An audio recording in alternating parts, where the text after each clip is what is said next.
আত্মমর্যাদা তাদের মধ্যে তৈরি করবেন। এরপরের পয়েন্ট, আত্মমর্যাদা তাদের মধ্যে তৈরি করবেন। কিভাবে আত্মমর্যাদা? ওর সাথে কথা বলছেন কিভাবে, ওর মধ্যে কিন্তু মর্যাদা তৈরি, আত্মমর্যাদা। বাচ্চাদের কিন্তু পার্সোনালিটি আছে, জানেন, ওদের ব্যক্তিত্ব আছে। আপনি ওকে বকা দিয়ে দেখেন, ওর মধ্যে সেটা লাল হয়ে যাবে। তার মধ্যে ওর মধ্যে একটা ব্যক্তিত্ব আছে, জন্মগতভাবে ব্যক্তিত্ব। তো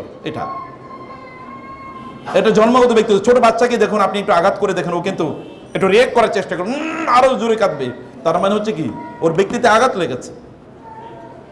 ওর ব্যক্তিত্ব তৈরি করার কাজ আপনাদের। ওর সাথে শব্দ করবেন, কোন স্কেলে কথা বলবেন, স্কেলটা নির্ধারণ করুন। রাসূলুল্লাহ সাল্লাল্লাহু আলাইহি ওয়াসাল্লাম বললেন, তোমাদের সন্তানদেরকে তোমরা নামাজের আদেশ করো যখন তাদের বয়স কত? 7। আর নামাজের জন্য শাসন করো যখন তাদের বয়স কত? 10। তাহলে কত বছর আদেশ করতে বলেছেন?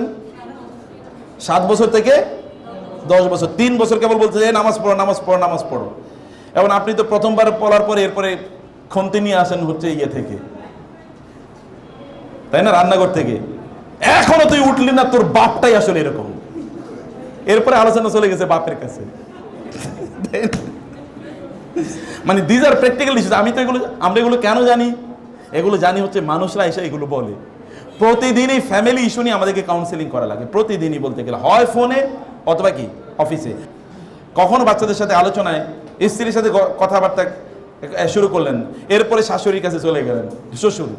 আলোচনা হলে স্ত্রী কিনে, মানে কোন একটা ঝামেলা, ঝগড়া বিবাদ হয় না কোন ফ্যামিলিতে? পৃথিবীতে একটা ফ্যামিলি কেউ দেখাতে পারবে না যেখানে কোনো বিতর্ক হয় না। বিতর্ক কম এবং বেশি হয়। রাসূল সাল্লাল্লাহু আলাইহি ওয়াসাল্লাম একবার তার স্ত্রীদেরকে রেখে 1 মাস গিয়ে মসজিদে ছিলেন না? ছিলেন কিনা? মসজিদ থেকে 1 মাসে 29তম দিনে মসজিদ থেকে আসলেন, এবং নিয়েও আসলেন কি আবু ওমর রাদিয়াল্লাহু তাআলা আনহু। তিনি খুবই করে তিনি সমাধান করলেন এবং নিয়ে আসলেন। আসার পরে তার স্ত্রী আয়েশা রাদিয়াল্লাহু তাআলা বললেন, আপনি বলছেন 1 মাস থাকবেন না, এখন তো 29 দিন। অবস্থাটা কি? আমাদের ভাইয়েরা হলে তো লাঠি নিয়ে এবার নামতো। বলে কি, আমি আইসি এখনো 29তম দিনেও আমার খোসা মেয়েরা কথা বলে। আর রাসূল সাল্লাল্লাহু আলাইহি ওয়াসাল্লাম কি বললেন? উনি হেসে দিলেন, মানে আয়েশা আপনি জানেন না, মাস কিন্তু 29 দিনে হয়। আর ওই মাস কয় দিনে হয়? 29 এবং 30। আপনি কি জানেন না আর ওই মাস কিন্তু 29 দিনে হয়? ওকে, আমি 29 দিন, আমি তো 1 মাসে দেখে আসছি। ফ্যামিলি ক্রাইসিস সবার ঘরে আছে, কিন্তু মূলত প্রজ্ঞা হলো হাউ টু হ্যান্ডেল, কে কিভাবে হ্যান্ডেল করছে, এটা হচ্ছে এখানকার ইস্যু। বাচ্চাদের আপনাদের আচরণ কিন্তু বাচ্চার মধ্যে পার্সোনালিটি তৈরি করে। আপনারা কিভাবে কথা বলছেন, একজন আরেকজনের দিকে কিভাবে তাকাচ্ছেন, ওদের সাথে কিভাবে আপনারা আচরণ করছেন, ওদের সাথে সম্মানজনক কথাবার্তা বলা। আমি আপনাদেরকে বলবো, বোনেরা বাজারে যাবেন, সুন্দর সুন্দর বই আছে, বিলিভ মি। আমাদের আজকে 2টা বই আছে এখানে।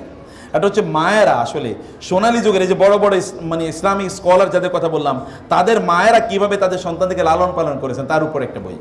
আর একটা হলো গোটা জীবন জুড়ে নাসিহা দরকার আমাদের, কোন পদ্ধতিতে আমাদের জীবনটা পরিচালনা করব। দুটো বই আপনারা নিয়ে যাবেন, এটা মাস্ট রিড। বাসায় বসে পড়বেন, বাচ্চাদেরকে নিয়ে পড়বেন, পড়াবেন, এবং অন্যদেরকে আপনারা গিফট করবেন, আত্মীয় স্বজনদেরকে, বোনদেরকে গিফট করবেন, বান্ধবীদেরকে গিফট করবেন। অন্য কিছু তো গিফট করছেন, হাদিয়া, বই, মানে অন্য কিছু যেটা আপনারা ঈদের সময় দিতেন, কমপক্ষে বই, 1-2টা বই তাদেরকে দেন, কালচার তৈরি হোক।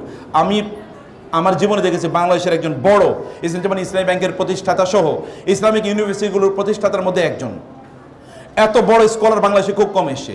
ওনার একটা বৈশিষ্ট্য ছিল প্রচুর পরিমাণ, উনি বলতে চাচা, উনি চাচা বলতেন সবাইকে, বলছে চাচা, আমাকে বলতে চাচা, চাচা আমি প্রতি মাসে 30-40 হাজার টাকার বই গিফট করি।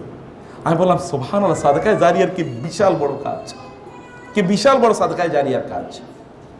বান্ধবীদেরকে বই গিফট করেন, তাদেরকে বলেন কিভাবে তারা ভালো মানুষ হবে বা তারা ভালো মানুষ কিভাবে বানাবে।